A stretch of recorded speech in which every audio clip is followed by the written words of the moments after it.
Hello friends, welcome to ಸಂಸ್ಕೃತಿ creations YouTube channel. ಇವತ್ತಿನ recipe ಬಂದು ರಿಚ್ ಪ್ರೋಟೀನ್ ಇರುವಂತಹ ಸೋಯಾ ಪಲಾವ್ನ ಮಾಡೋದು ಹೇಗೆ ಅನ್ನೋದನ್ನ ತಿಳಿಸ್ಕೊಡ್ತಿದ್ದೀನಿ. ಈ ರೆಸ್ಟೋರೆಂಟ್ಗಳಲ್ಲಿ ಅಥವಾ ಹೋಟೆಲ್ಗಳಲ್ಲಿ ತುಂಬ ಟೇಸ್ಟಿಯಾಗಿರುವಂತಹ ಸೋಯಾ ಪಲಾವ್ನ ಎಲ್ಲರೂ ತಿಂದೇ ಇರ್ತೀರ. ಅದು ಟೇಸ್ಟಿಯಾಗಿರೋದಕ್ಕೆ ಏನು ಕಾರಣ, ಏನೇನೆಲ್ಲ ಇಂಗ್ರೀಡಿಯೆಂಟ್ಸ್ ಹಾಕಬೇಕು ಅನ್ನೋದನ್ನ ಮೊದಲು ತಿಳ್ಕೊಳ್ಳೋಣ ಬನ್ನಿ. ಮೊದಲಿಗೆ ನಾನಿಲ್ಲಿ ಸೋಯಾ ಚಂಕ್ಸ್ನ 10 ನಿಮಿಷ ಬಿಸಿನೀರಲ್ಲಿ ನೆನೆಸಿಟ್ಟು ತಗೊಂಡಿದ್ದೀನಿ. ಬೌಲಷ್ಟು ತರಕಾರಿ ತೊಗೊಂಡಿದ್ದೀನಿ. ಕ್ಯಾರೆಟು, ಬೀನ್ಸು, ಆಲೂಗೆಡ್ಡೆ, ನಿಮ್ಗೆ ಯಾವ ತರಕಾರಿ ಬೇಕೋ ಅದನ್ನ ಯೂಸ್ ಮಾಡ್ಬೋದು. ನೈಟೆಲ್ಲ ನೆನೆಸಿಟ್ಟಿರೋಂಥ ಅರ್ಧ ಕಪ್ಪಷ್ಟು ಬಟಾಣಿ, 2 ಕಪ್ಪಷ್ಟು ರೈಸ್ನ ನೆನೆಸಿಟ್ಕೊಂಡಿದ್ದೀನಿ.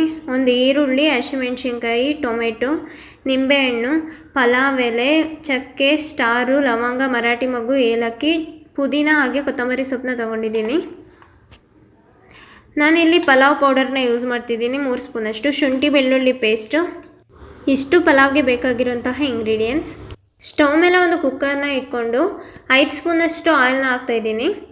ಆಯಿಲ್ ಬಿಸಿ ಆದಮೇಲೆ ಮರಾಠಿ ಮೊಗ್ಗು, ಪಲಾವ್ ಎಲೆ, ಸ್ಟಾರು, ಚಕ್ಕೆ, ಲವಂಗ ಹಾಗೆ ಏಲಕ್ಕಿನೆಲ್ಲ ಸೇರಿಸಿ ಒಂದು 10 ಸೆಕೆಂಡ್ವರೆಗೂ ಇದನ್ನು ಮೀಡಿಯಮ್ ಫ್ಲೇಮಲ್ಲಿ ಹುರ್ಕೋತಾ ಇದ್ದೀನಿ. ಒಂದು ದೊಡ್ಡ ಸೈಜ್ದು ಈರುಳ್ಳಿ ಹಾಕ್ಕೊಂಡು ಹಾಗೆ ಹಸಿಮೆಣ್ಸಿನ್ಕಾಯಿನ ಸೇರಿಸ್ಕೊಂಡು ಇದನ್ನೆಲ್ಲ ಚೆನ್ನಾಗಿ ಫ್ರೈ ಮಾಡ್ಕೋತಾ ಇದ್ದೀನಿ. 1 ನಿಮಿಷದವರೆಗೂ ಈರುಳ್ಳಿ ಎಲ್ಲ ಹಸಿ ವಾಸನೆ ಹೋಗೋವರೆಗೂ ಫ್ರೈ ಮಾಡ್ಕೊಳ್ಳಿ.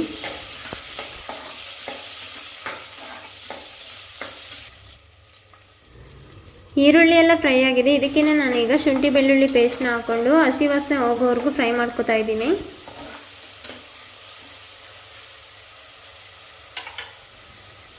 ನೈಟೆಲ್ಲ ನೆನೆಸಿಟ್ಕೊಂಡಿರುವಂತಹ ಅರ್ಧ ಕಪ್ಪಷ್ಟು ಬಟಾಣಿನ ಸೇರಿಸ್ಕೊಂಡು ಇದನ್ನು ಕೂಡ ಹಾಗೆ ಫ್ರೈ ಮಾಡ್ಕೋತಾ ಇದ್ದೀನಿ.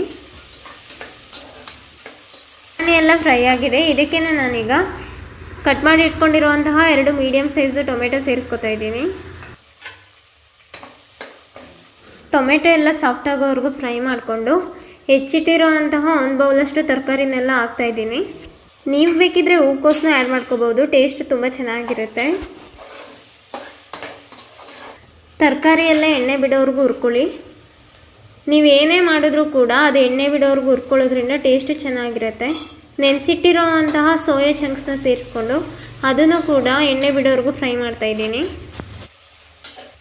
4 ಸ್ಪೂನಷ್ಟು ಪಲಾವ್ ಪೌಡರ್ನ ಸೇರಿಸ್ಕೊಂಡು ಇದನ್ನೆಲ್ಲ ಫ್ರೈ ಮಾಡ್ಕೋತಾ ಇದ್ದೀನಿ. ಹಾಗೆ ನೆನೆಸಿಟ್ಟಿರೋಂತಹ 2 ಕಪ್ಪಷ್ಟು ರೈಸ್ನ ಹಾಕಿ ಇದನ್ನೆಲ್ಲ ಒಂದು 2 ನಿಮಿಷದವರೆಗೂ ನೀರು ಹಾಕ್ದೆ ಹಾಗೆ ಫ್ರೈ ಮಾಡ್ತಾಯಿದ್ದೀನಿ. ನೀರು ಹಾಕ್ದೆ ಫ್ರೈ ಮಾಡ್ಕೊಳ್ಳೋದ್ರಿಂದ ಅನ್ನ ಎಲ್ಲ ಉದ್ರುದ್ರಾಗಿ ಚೆನ್ನಾಗಿ ಬರುತ್ತೆ.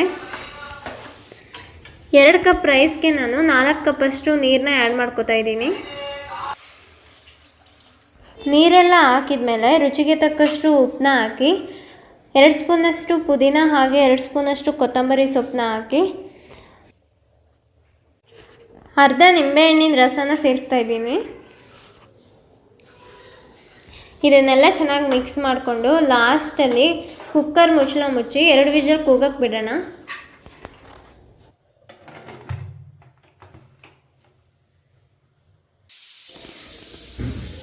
ಎರಡು ವಿಷಲ್ ಆಗಿದೆ. ಕುಕ್ಕರೆಲ್ಲ ಕೂಲಾದ್ಮೇಲೆ ನಾನು ಓಪನ್ ಮಾಡ್ಕೋತಾ ಇದ್ದೀನಿ. ನೋಡ್ತಾ ಇರ್ಬೋದು ನೀವು ಪಲಾವ್ ಎಷ್ಟು ಚೆನ್ನಾಗಿ ಬಂದಿದೆ ಅಂತ. ಚಿಕನ್ ಬಿರಿಯಾನಿ ಥರನೇ ಟೇಸ್ಟ್ ಇರುತ್ತೆ. ಒಂದು ಸಲ ಟ್ರೈ ಮಾಡಿ ನೋಡಿ. ನಾನ್ ವೆಜ್ ತಿನ್ನೋವ್ರಿಗೂ ಕೂಡ ತುಂಬ ಇಷ್ಟ ಆಗುವಂಥ ರೆಸಿಪಿ ಇದು. ರೈಸ್ನ ನೆನೆಸಿಟ್ಟು ಅನ್ನ ಮಾಡ್ಕೊಳ್ಳೋದ್ರಿಂದ ನೋಡಿ ಎಷ್ಟು ಉದ್ರುದ್ರಾಗಿ ಬಂದಿದೆ ಅಂತ. ಅನ್ನ ಕೂಡ ತಿನ್ನೋದಕ್ಕೆ ಸಾಫ್ಟಾಗಿರುತ್ತೆ, ತುಂಬ ಟೇಸ್ಟಿಯಾಗಿರುತ್ತೆ. ಸೋಯಾ ಪಲಾವ್ ವಿಡಿಯೋ ನಿಮಗೆ ಇಷ್ಟ ಆಗಿದೆ ಅಂದ್ಕೊಂಡಿದ್ದೀನಿ. ಈ ವಿಡಿಯೋ ಇಷ್ಟ ಆದರೆ ದಯವಿಟ್ಟು ಲೈಕ್ ಮಾಡಿ, ಹಾಗೆ ಹೇಗಿದೆ ಅಂತ ಕಮೆಂಟ್ ಮಾಡಿ. ನಮ್ಮ ಚಾನಲ್ನ ಇನ್ನೂ ಸಬ್ಸ್ಕ್ರೈಬ್ ಮಾಡ್ಕೊಂಡಿಲ್ಲ ಅಂದರೆ ದಯವಿಟ್ಟು ಈಗಲೇ ಸಬ್ಸ್ಕ್ರೈಬ್ ಮಾಡ್ಕೊಳ್ಳಿ. ಹಾಗೆ ಪಕ್ಕದಲ್ಲಿರೋ ಬೆಲ್ ಐಕನ್ನ ಕ್ಲಿಕ್ ಮಾಡಿ.